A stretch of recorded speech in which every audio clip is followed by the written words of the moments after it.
Hello guys, welcome to my YouTube channel. तो guys, last class में हम लोगों ने ओम्स लॉ के बारे में पढ़ा था। तो आई होप आपको ओम्स लॉ समझ में आया होगा। तो आज का टॉपिक है combination of capacitor and resistor. तो let's start the class. Okay, start करते हैं। तो मैं डिफरेंस बताता हूँ कैपेसिटर और रजिस्टर में, कॉम्बिनेशन अलग अलग। तो इसको फर्स्ट नंबर डाल देते हैं, इधर डाल देते हैं series combination. Combination okay, series combination में क्या होता है कि चार्ज जो है, चार्ज क्यू सेम रहता है और पोटेंशियल जो है डिफरेंट रहता है। ओके, पोटेंशियल डिफरेंट रहता है। तो Q equal to C V से हमारा क्या आता है, पोटेंशियल डिफरेंट। तो पोटेंशियल किस पे डिपेंड करेगा, V equal to Q by C. तो पोटेंशियल चार्ज तो सेम है, तो हमारा डिपेंड करेगा कैपेसिटर पे। जितना ज़्यादा कैपेसिटर होगा उतना कम पोटेंशियल होगा। तो इससे हमारा निकल के आता है सीरीज कॉम्बिनेशन में 1/C equivalent to 1/C1 plus 1/C2 plus 1/C3 dot dot dot. तो सीरीज कॉम्बिनेशन हमारा सी इक्विवेलेंट इस टाइप से निकलता है। ओके, अब आता है पैरेलल कॉम्बिनेशन।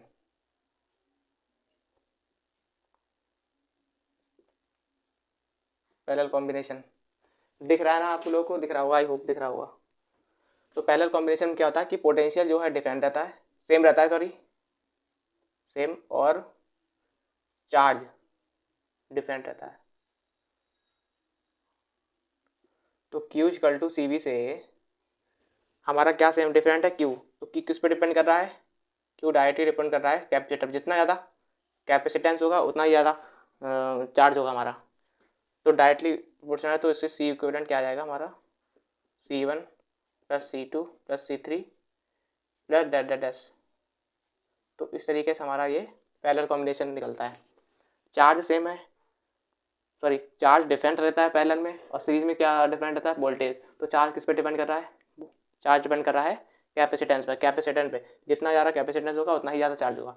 अब हम देखें रजिस्टर का। रजिस्टर में क्या होता है, series combination.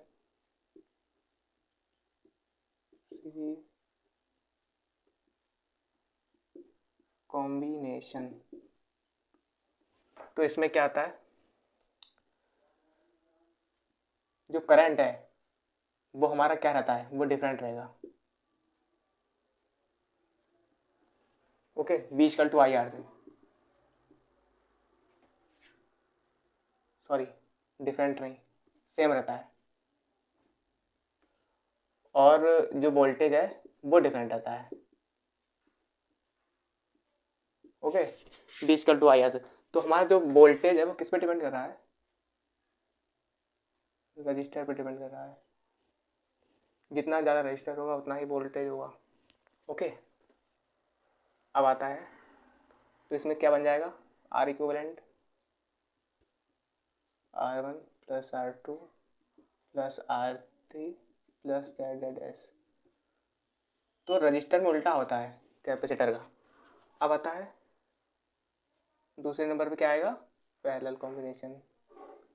Parallel combination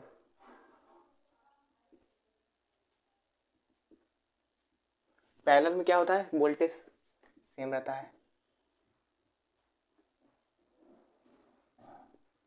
current different रहता है।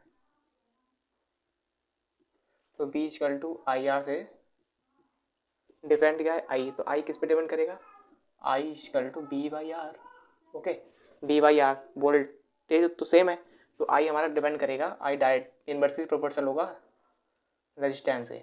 जितना ज़्यादा रेजिस्टेंस होगा उतना कम इसमें करंट रहेगा। तो इससे हमारा निकल के पैरेलल कॉम्बिनेशन में आ जाता है हमारा 1/R equivalent 1/R1 plus 1/R2 plus 1/R3 plus dot dash. इसी तरीके से हमारा ये पैरेलल कॉम्बिनेशन बन जाता है। तो एन ओके, तो आप लोगों को दिख रहा होगा, इसमें डिफरेंस मैंने बता दिया कैपेसिटर और रजिस्टर में। सीरीज कॉम्बिनेशन में वोल्टेज डिफरेंट रहता है, चार्ज सेम रहता है। पैरेलल में वोल्टेज सेम रहता है दोनों में। और इसमें बस इसमें डिफरेंस क्या है, इसमें चार्ज है, इसमें करंट है। इसमें चार्ज है, उसमें करंट है। और इसमें डिफरेंस क्या है, इसका उल्टा, सीरीज का उल्टा इसमें रजिस्टर में। इसमें देखो, इसमें 1/c इक्विवेलेंट इसमें पैरेलल में आ रहा है, इसमें सीरीज में है, और इसमें पैरेलल में आ रहा है, तो इसमें सीरीज में है। और मैं आपको एक पॉइंट और बताना चाहता हूँ यहाँ पर, इफ़, यहाँ पर स्टार मार्क बता देता हूँ, इफ़ एन आइडेंटिकल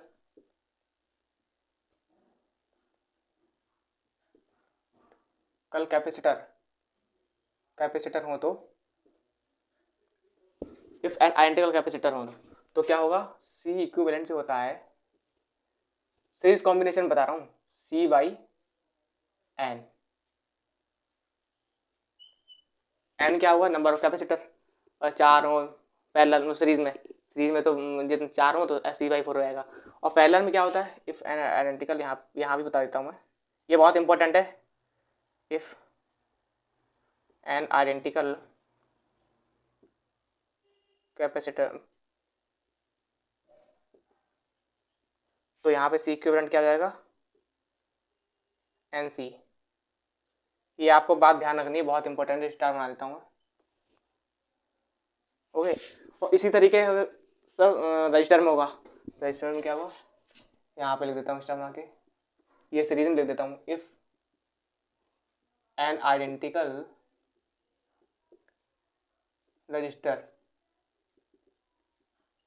हो तो R इक्विवेलेंट क्या होगा, यहाँ पर R इक्विवेलेंट होगा NR।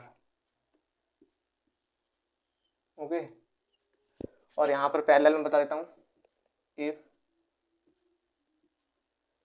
एन आइडेंटिकल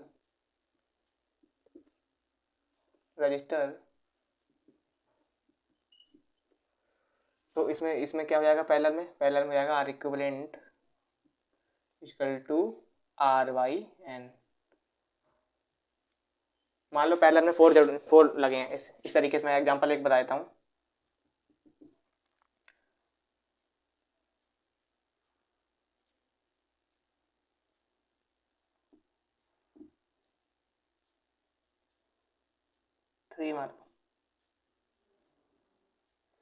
इसका R है, इसका भी R है, इसका भी R है, तो 3 आइडेंटिकल कैपेसिटर दिख रहे हैं आप लोगों को, तो 3 आइडेंटिकल जो कैपेसिटर दिख रहे हैं, तो इसमें इसका R इक्विवेलेंट क्या हो जाएगा, R इक्विवेलेंट हो जाएगा R/3, कितने दिख रहे हैं 3, तो R/3। तो इस तरीके से आपको ये फार्मूला याद रखना है, बहुत इंपॉर्टेंट है नीट पॉइंट ऑफ व्यू से। तो मैंने आपको देखो कैपेसिटर और रेजिस्टर में आपको डिफरेंस बता दिया क्या क्या होता है, और ये फार्मूला आप देख लेना, इम्पोर्टेंट है, बाकी आप मैंने बता ही दिया है सारा। ओके, तो आई होप आपको समझ में आया होगा, तो मिलते हैं किसी नेक्स्ट टॉपिक पर। Thanks for watching this video.